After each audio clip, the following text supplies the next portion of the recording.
Hello વિદ્યાર્થી મિત્રો, welcome to Shahmeen education. તો આ વિડીયોમાં આપણે ધોરણ 4 સ્વાધ્યાયન પોથી ભાગ 3 વિષય પર્યાવરણ તેનો એકમ છે 13 નદીની સફર તેના પ્રશ્નોનું સોલ્યુશન કરીશું। તો ચલો વિડીયોને સ્ટાર્ટ કરીએ। તો અહીં આપેલું છે એકમ 13 નદીની સફર। પ્રશ્ન 1 વિધાનોને ખરા છે કે ખોટા કરી દર્શાવો। પહેલું છે ગટરનું પાણી ચોખ્ખું હોય છે તો ખોટું। બીજું છે આપણે નદીમાં કચરો ઠાલવવો જોઈએ તો ખોટું। ત્રીજું છે દરિયાનું પાણી ખારું હોય છે તો ખરું। ચોથું છે પૂર આવે ત્યારે નદીમાં ખૂબ જ પાણી હોય છે તો ખરું। પાંચમું છે ખાબોચિયાનું પાણી પીવાલાયક હોય છે તો ખોટું। પ્રશ્ન 2 ચાલો પ્રવૃત્તિ કરીએ। તમારા ગામ કે શહેરની નજીકની નદી કે તળાવની મુલાકાત લઈ નીચેની વિગત લખો। પહેલું છે પાણીમાં થતી વનસ્પતિ તો કમળ, લીલ, શેવાળ। જળચર પ્રાણીઓ દેડકો, મગર, કાચબો, જળબિલાડી। વૃક્ષો બાવળ, લીમડો, વડ, પીપળો। છોડ તુલસી, અરડુસી, કરણ। હવે આગળ છે પ્રશ્ન 3 વર્ગીકરણ કરો। તો અહીંયા આપણને લખેલું છે પાણીમાં જોવા મળતા સજીવો અને પાણીમાં જોવા મળતા નિર્જીવો। તો આપણે તેનું અહીંયા વર્ગીકરણ કરવાનું છે।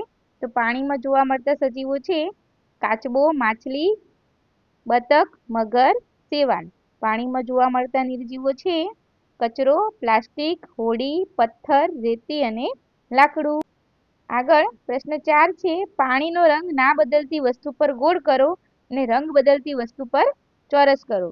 તો અહીંયા ખાંડ તેના પર ગોળ આવશે, હળદર ચોરસ, મીઠું ગોળ, દેશી ગોળ ચોરસ, લીંબુનો રસ ગોળ ગોળ, દૂધ ચોરસ, સાકર ગોળ અને કેસુડાના ફૂલ ચોરસ। હવે આગળ છે પ્રશ્ન 5 ખાલી જગ્યા પૂરો। પહેલું છે જળચર પ્રાણી પાણીમાં રહે છે। બીજું છે ઉનાળામાં નદીમાં પાણી તો ઓછું હોય છે। ત્રીજું છે નદીમાં ફેક્ટરીનું પાણી ઠાલવવાથી પાણી ગંદુ થાય છે। ચોથું છે પાણીમાં પથ્થર નાખવાથી ડૂબે છે અને પાંચમું છે પાણીને ગંદુ થતું આપણે અટકાવવું જોઈએ। પ્રશ્ન 6 છે પ્રશ્નોના જવાબ લખો। પહેલું છે નદીમાં પૂર કઈ ઋતુમાં આવે છે તો નદીમાં પૂર ચોમાસાની ઋતુમાં આવે છે। બીજું છે તમારા તાલુકા કે જિલ્લામાં આવેલી બે નદીઓના નામ લખો। તો અમારા જિલ્લામાં રૂપેણ અને ખારી નદી આવેલ છે। ત્રીજું છે નદી આપણને કઈ રીતે ઉપયોગી છે તો નદીનું પાણી ખેતરમાં સિંચાઈ માટે ઉપયોગ થાય છે। નદી પર બંધ બાંધીને પાણીનો સંગ્રહ કરવાથી ભૂગર્ભ જળ વધે છે। ચોથું છે નદીમાં કચરો નાખવાથી શું થાય છે તો નદીમાં કચરો નાખવાથી પાણી પ્રદૂષિત થાય છે। પાણીમાં રહેતા જળચર જીવો મૃત્યુ પામે છે। પાંચમું છે કારખાના અને ફેક્ટરીઓનું પાણી કેવું હોય છે તો કારખાના અને ફેક્ટરીઓનું પાણી ગંદુ હોય છે। આગળ પ્રશ્ન 7 છે પાણીમાં રહેતા સજીવોના નામ શોધો અને લખો। તો અહીંયા આપણને કોષ્ટક આપેલું છે તેમાં નામ શોધીને ગોળ કરી અને અહીંયા બાજુમાં લખવાના છે। તો કાચબો, જળઘોડો, દેડકો, માછલી, સાપ, મગર, કરચલો, બતક।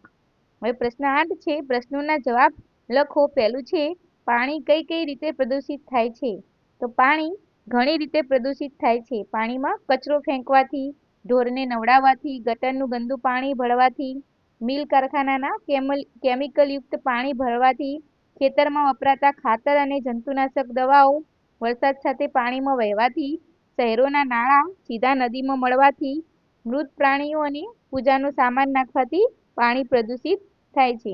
બીજો પ્રશ્ન છે પાણીમાં ગંદકી ના ફેલાય તે માટે તમે શું કરશો તો નદી, તળાવ કે કૂવામાં કચરો નહીં ફેંકવું, પ્લાસ્ટિકનો ઓછો ઉપયોગ કરીશ અને કચરો કચરાપેટીમાં જ નાખીશ, ઘરનું ગંદુ પાણી સીધું સ્વચ્છ પાણીમાં ન જવા દઉં, નદીમાં કપડાં ધોવાનું કે વાહન ધોવાનું ટાળીશ, પૂજાનો સામાન પાણીમાં ન નાખી યોગ્ય જગ્યાએ મૂકીશ, લોકોને પાણી સ્વચ્છ રાખવાની સમજ આપીશ। તો વિડીયો ગમ્યો હોય તો વિડીયોને લાઇક, શેર અને સબસ્ક્રાઈબ કરવાનું ભૂલતા નહીં।